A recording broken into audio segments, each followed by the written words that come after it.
ইসলামী রাষ্ট্র প্রতিষ্ঠাকামী জনতা তারা বিপুল পরিমাণ অংশগ্রহণ করেছে, রক্ত দিয়েছে, জীবন দিয়েছে এবং তাদের শাহাদাতের বিনিময়ে 24 বিপ্লব সফলতা লাভ করেছে।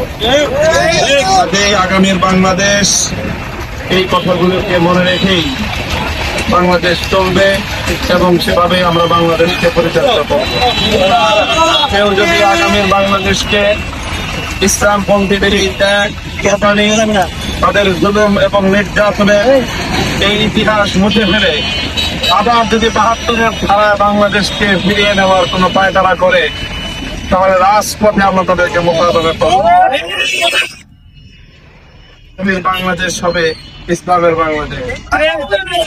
আমি আপনাদের সকলকে আবার আন্তরিক অভিনন্দন জানাই এবং প্রতিটি পাড়ায় পাড়ায়, প্রতিটি মহল্লায় মহল্লায় আগামীর ইসলামের বাংলাদেশকে গড়ে তুলবার জন্য শত শত বছর ধরে আমাদের পূর্বপুরুষরা এই বাংলাদেশের এই জনপদ থেকে ইসলামের শাসিত ভূমি হিসেবে গড়ে তুলবার জন্য অনেক ত্যাগ এবং কোরবানি স্বীকার করেছেন।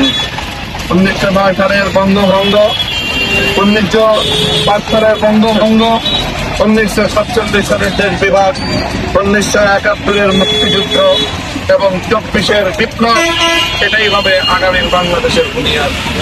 আল্লাহ পাক রব্বুল আলামিন আপনাদের সকলকে সাহস দান করুন, হিম্মত দান করুন এবং যে কোনো আধিপত্যবাদী, সাম্রাজ্যবাদী, স্বৈরাচারী শক্তির মোকাবেলায় আবারও আমাদের সকলকে ঐক্যবদ্ধভাবে থাকার এবং এর প্রতি সামনের দিনে বাংলাদেশ গড়ে তুলবার তৌফিক দান করুন।